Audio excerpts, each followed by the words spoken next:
I, 42M, found out my wife, 40F, was cheating after months of suspicion. Sorry in advance for the wall of text, but I honestly don't know who else to talk to about this. I feel like my brain's been in a blender for the past several months, and after what happened last week, I need to just write it all down somewhere. Background. We've been married 15 years, together for 17. 2 kids, 12 and 9. I train fighters for a living, not exactly a high-paying job, but I love what I do. We've had the usual ups and downs, money arguments here and there, but I would have told you our marriage was solid. I've never been a jealous guy. I trusted her completely. She's smart, funny, gorgeous even without trying. And I always thought we got each other in a way that most couples didn't. The first changes. Around 4 months ago, things started to feel different. Not in a huge, dramatic way at first, just little things. She started going to the gym a lot more.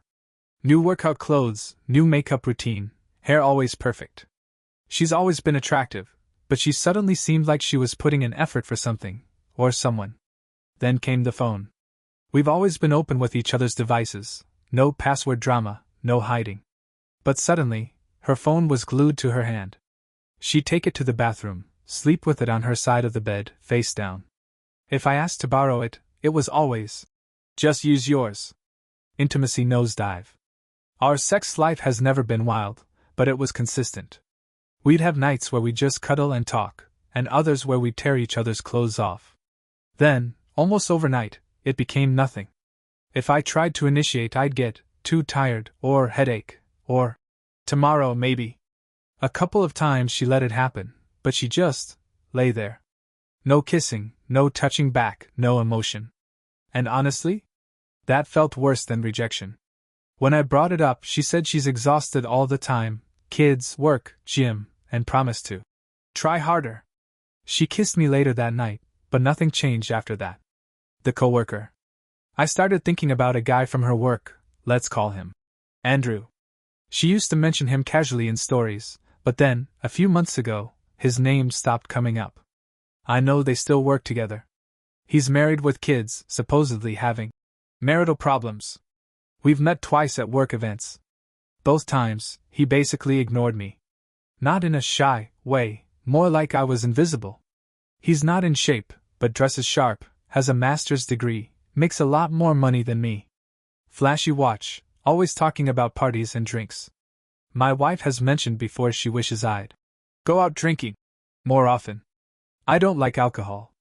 I didn't think it was a big deal, until now. The work trip. This was the big red flag. She said she had to go on a week-long work trip to a tropical resort. My understanding was that it was a big group of employees. Later, I found out it was just her, Andrew, and their CEO, who's in his 70s and all business. I tried not to let my mind run wild, but, come on. A week in paradise with her, work buddy, who's having marital problems. The gut feeling. I told a close friend about all this. He said, "If you're wrong, you can apologize. If you're right, you'll thank yourself for knowing. Get evidence." I hated the idea of spying on her.